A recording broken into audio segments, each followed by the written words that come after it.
Pakistan, Saudi और Turkey एक ऐसे अलायंस पर काम कर रहे हैं जिसे दुनिया इस्लामिक नेटो कह रही है। पाकिस्तान, सऊदी अरब और तुर्की मिलकर नया इस्लामिक नाटो बना रहे हैं। Islamic NATO, Islamic NATO, Muslim NATO, Islamic NATO, Islamic NATO, Islamic NATO, Islamic NATO. Saudi का था पैसा, पाकिस्तान का न्यूक्लियर बम और बैलिस्टिक मिसाइल, टर्की की एडवांस टेक्नोलॉजी और उसका यूरोपियन एक्सपीरियंस, ये सब मिलकर एक इफेक्टिव पावर की तरफ आगे बढ़ रहे हैं। मकसद है एक देश पर हमला सब पर हमला माना जाएगा और सारे मिलकर उसका जवाब देंगे। फॉर एग्जाम्पल, अगर कल को इंडिया और पाकिस्तान के बीच वॉर शुरू होती है तो सऊदी और टर्की पाकिस्तान के साइड से लड़ने आ जाएंगे। सऊदी ईरान के बीच कोई बवाल होता है तो पाकिस्तान और टर्की सऊदी की मदद को पहुंच जाएंगे। इसी तरह अगर टर्की और साइप्रस के बीच कोई टकराव होता है तो सऊदी और पाकिस्तान टर्की के साथ खड़े दिखाई देंगे। कुछ ऐसा ही एक यूनाइटेड स्ट्रक्चर बनाने की कोशिश करी जा रही है, लेकिन इसका एक डार्क साइड भी है जो इस मुस्लिम नाटो के हसीन सपने से बिल्कुल अलग एक कड़वी सच्चाई है। पाकिस्तान एक भाड़े का देश है, जो पैसा देता है वो उसके लिए तक धिन्ना करते हैं, उसकी धुन पर नाचते हैं। वही सऊदी दन्ना सेटों का देश है, ये आराम पर लोग पैसा फेंक कर अपनी सिक्योरिटी का ठेका किसी दूसरे को दिए बैठे हैं। ऐसे में इस मुस्लिम नाटो का फ्यूचर क्या होगा? क्या ये वाकई बन पाएगा और कामयाब हो पाएगा?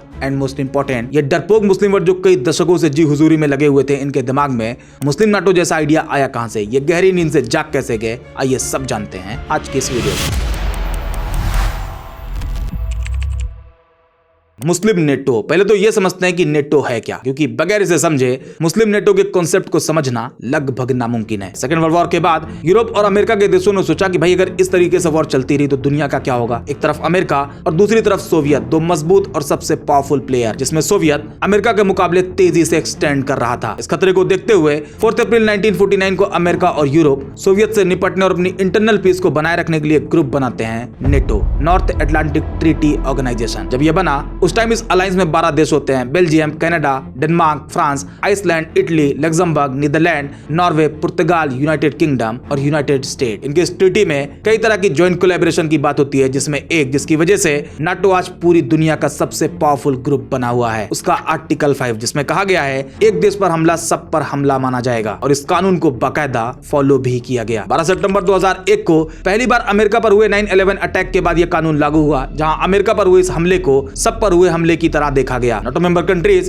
एग्रीमेंट के मुताबिक अमेरिका को मिलिट्रीली, इंटेलिजेंस और लॉजिस्टिक सपोर्ट प्रोवाइड करती हैं और अमेरिका बदला लेने के नाम पर आतंकवाद को खत्म करने के मकसद से अफगानिस्तान में इन्वेट कर देता है, जिसे नाम देता है ऑपरेशन इंड्यूरिंग फ्रीडम। दिसंबर 2001 में यूएन सिक्योरिटी काउंसिल रेजोल्यूशन 1386 के तहत एक force, international security assistance force ISAF बनाई जाती है, जिसका टारगेट होता है अफगानिस्तान। और साल 2003 में ISAF की कमांड परमानेंटली नाटो को सौंप दी जाती है। अफगानिस्तान में नाटो का यह पहला जॉइंट ऑपरेशन होता है। नाटो क्या है, क्यों बना, इसके आर्टिकल 5 ने कैसे अमेरिका की मदद करी, ये तो आप समझ गए। अब आते हैं मुस्लिम नेटो पर, जहां मकसद है नाटो की तर्ज पर एक ऐसा संगठन बनाना जो उसके आर्टिकल 5 की तरह काम करे, एक पर हमला सब पर हमला माना जाए, जिससे मुस्लिम वर्ल्ड की इंटरनल और एक्सटर्नल सिक्योरिटी इंश्योर हो सके। और अभी जो इसकी इतनी चर्चा हो रही है उसकी वजह है एक रिसेंट अटैक। 9 अक्टूबर 2025 को कतर की राजधानी दोहा में तेज धमाकों की आवाज सुनाई देती है। कतर के आसमान काले धुएं के गुबार से भर जाते हैं। ये आवाजें दिन के करीब 3 बजे आते हैं और उसके अगले ही घंटे यानी 4 बजे इजराइल कंफर्म करता है कि उसने कतर के दोहा में मिसाइल मारी है। उनका टारगेट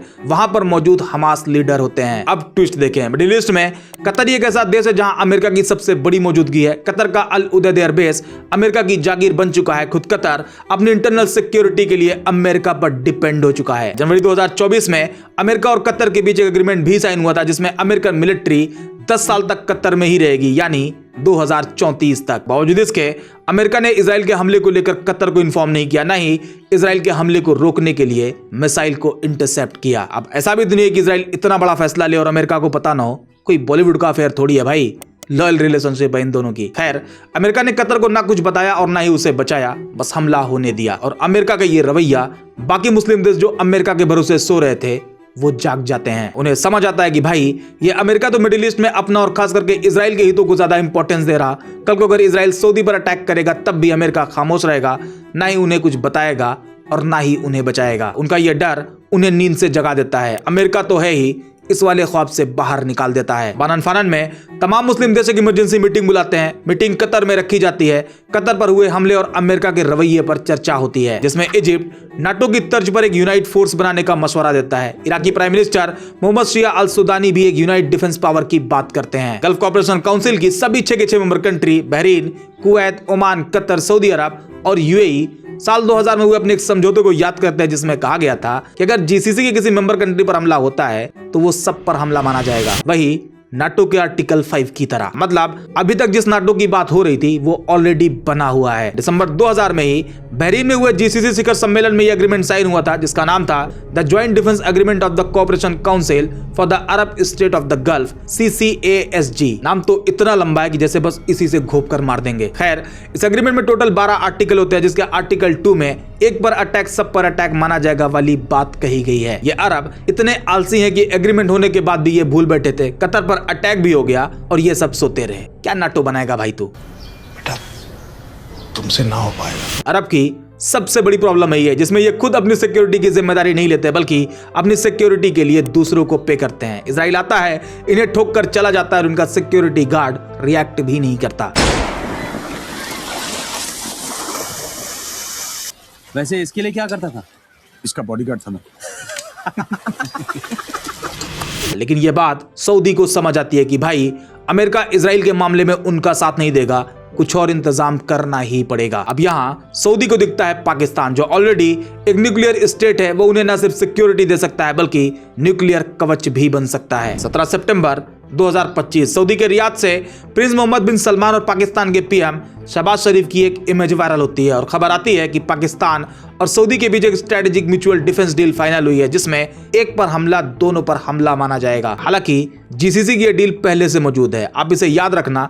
इस पे हम फिर से बात करेंगे और आपको कुछ ऐसा बताएंगे कि आप खुद भी हैरान रह जाओगे। खैर, पाक और सऊदी डील फाइनल होगी, दुनिया में एक मैसेज गया कि मुस्लिम वर्ल्ड ने अपनी नाटो बनाने की तरफ पहला कदम चल दिया है। चूंकि डील पाकिस्तान से थी इसलिए उतना सीरियस लिया ही नहीं गया। अब आता है टर्की। खबर आती है टर्की पाकिस्तान और सऊदी के साथ उसके डिफेंस एग्रीमेंट में शामिल होना चाहता है। बात भी अपने फाइनल स्टेज पर है और पॉसिबिलिटीज है कि टर्की इसमें शामिल हो ही जाएगा। भाई ये खबर जैसे आई हर तरफ चर्चा शुरू हो गई और होनी भी चाहिए क्योंकि जिस नाटो का सपना देखा जा रहा है उसमें टर्की की एंट्री वाकई एक मजबूत पिलर का काम करेगी। ये मैं इसलिए कह रहा क्योंकि टर्की बाकी मुस्लिम के कंपैरिजन में सबसे बेहतर कंडीशन में है। एक एक पॉइंट आपको बताते हैं। टर्की जो खुद लंबे टाइम से अमेरिका वाले नाटो ग्रुप का हिस्सा है, जहां अमेरिका के बाद टर्की है जिसके पास दूसरी सबसे बड़ी आर्मी है। नाटो जैसा ग्रुप काम कैसे करता है, उसकी इंटरनल स्ट्रेटेजी क्या होती है, टर्की के पास इसका पूरा एक्सपीरियंस है। इसके अलावा टर्की की अपनी कैपेबिलिटी, आज टर्की अटैकिंग ड्रोन के मामले में वर्ल्ड की टॉप टेक्नोलॉजी रखता है, खास करके उसका बैरक्टर। टर्की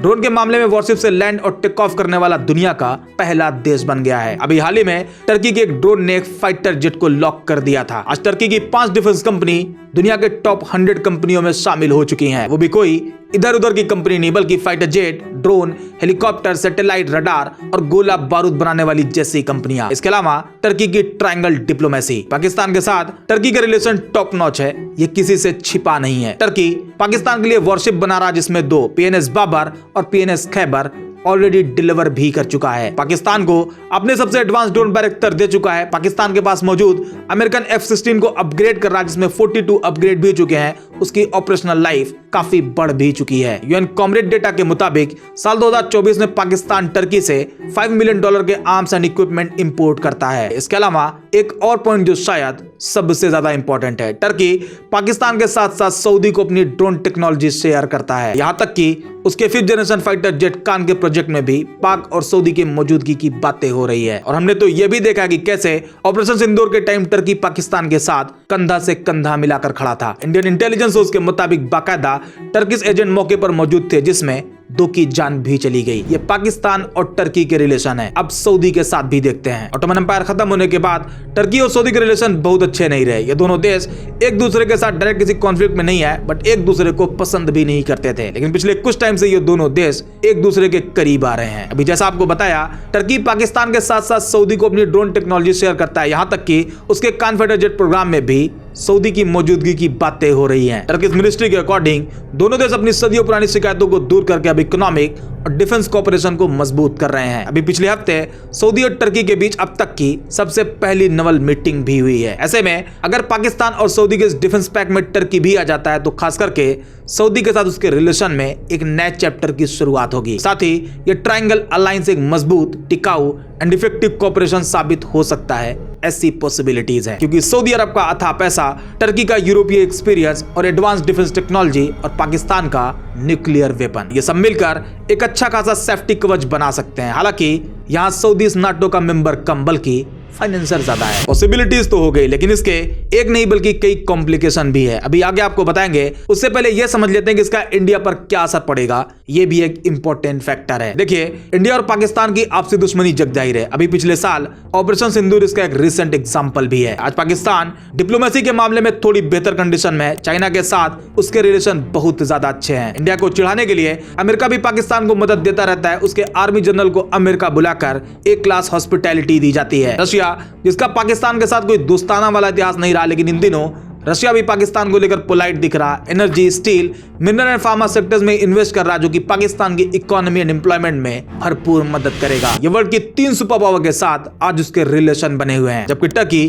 जो पाकिस्तान को लेकर हमेशा इंडिया के अगेंस्ट रहा, हर मौके पर टर्की ने पाकिस्तान की मदद ही करी है। सऊदी, जो पाकिस्तान के लिए एक बैंक की तरह है, उनका ब्रदरहुड वाला रिलेशन पाकिस्तान को भरपूर फायदा देता है। पैसों की बारिश होती है। इंडिया और पाकिस्तान सिनेरियो में अगर ये नाटो जैसा अलायंस बनता है, एक पर हमला सब पर हमला माना जाएगा, तो ये इंडिया के लिए बिल्कुल भी सही नहीं है। ऐसे में इंडिया को भी अपने फॉरेन रिलेशन को लेकर खास करके ग्लोबल सपोर्ट और सच्ची दोस्ती, जबरदस्ती गले पड़ने वाली नहीं, सच्ची दोस्ती की सख्त जरूरत है। अब आते हैं इस वीडियो के मेन पार्ट पर, मुस्लिम नेटो इस्लामिक नेटो के कॉम्प्लिकेशंस पर। मुस्लिम दुनिया का एक इतिहास रहा है। खिलाफत खत्म होते ही ये पावर के लिए हमेशा से आपस में ही लड़ते आए हैं। इनके पास OIC जैसा संगठन होने के बाद भी ये एक नहीं हो पाए। अब अगर नाटो की तर्ज पर इनका कॉपरेशन बन भी जाता है तो मैक्सिमम चांस है वो टिकेगा नहीं, क्योंकि सभी के अपने अपने हित है, अपनी अपनी डिप्लोमेसी है। पहले सऊदी को देखते हैं, जो नाटो का सबसे बड़ा फाइनेंसर है। आज अगर इंडिया के केस में सऊदी को देखा जाए तो इंडिया सऊदी के लिए दूसरी सबसे बड़ी मार्केट है। इंडिया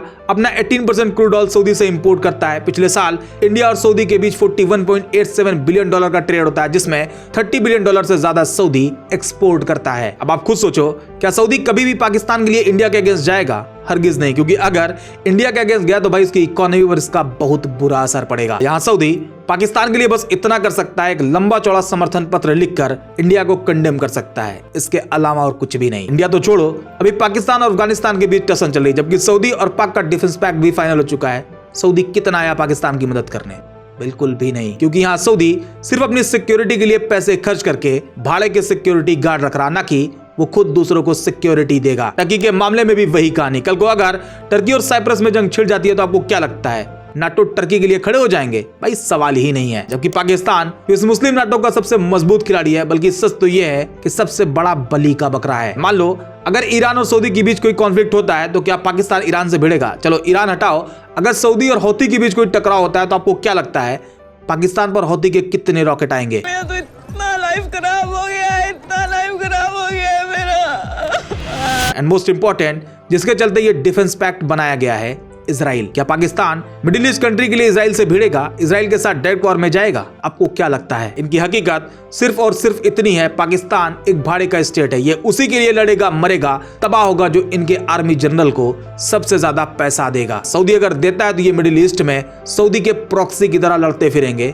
अगर हिम्मत कर लिया तो। पाकिस्तानी आर्मी टर्की के एडवांस वेपन के सहारे खुद मोर्चा लेगी और अरब के शेख साहब आराम से शराब और शबाब के साथ दूर बैठकर बस मजा देखते रहेंगे। ये इस मुस्लिम नाटो की हकीकत है, जिसे एक्सेप्ट करना ही पड़ेगा, कोई दूसरा ऑप्शन ही नहीं है। अब एक और कॉम्प्लिकेशन देखते हैं। अमेरिका वाला नाटो जब बना तब सेकेंड वर्ल्ड वॉर के बाद सभी 12 देश ने एक जैसा सिस्टम अपनाया, democracy, individual liberty and rule of law. सब ने इसे फॉलो भी किया। यहाँ तक कि साल 1995 में नाटो ने साफ कह दिया कि अगर कोई देश नाटो मेंबरशिप चाहता है तो उसे सर्टेन क्राइटेरिया फुलफिल करने ही पड़ेंगे। यही वजह है कि नाटो आज भी खड़ा है। अब आप मुस्लिम नाटो का बेस देखो, यहाँ कहीं मोनार्की है, कहीं आर्मी का दबदबा, तो कहीं लाइट डिक्टेटरशिप। ऐसे में अगर मुस्लिम नाटो बन भी गया और कल को कोई तख्ता पलट हो जाता है तो भाई नाटो की कहानी यही खत्म हो जाएगी। एक तरफ मुस्लिम उम्मा को यूनिटी की जरूरत है, भाई जबरदस्त जरूरत है, तो वहीं दूसरी तरफ इनके कई कॉम्प्लिकेशंस भी है। मुस्लिम नाटो का आइडिया तो बेस्ट है, लेकिन एग्जीक्यूशन ऑलमोस्ट इम्पॉसिबल है, और यही मुस्लिम नाटो की हकीकत है और इसकी पूरी कहानी है। उम्मीद करते हैं ये वीडियो आपको पसंद आई होगी। अगर हाँ तो लाइक और शेयर जरूर करें, और अगर आपके लिए पॉसिबल हो तो हमें ज्वाइन भी करें। सिर्फ 59 रुपीज है भाई, ज्वाइन जरूर करें। मिलते हैं नेक्स्ट वीडियो में एक और इंटरेस्टिंग टॉपिक के साथ।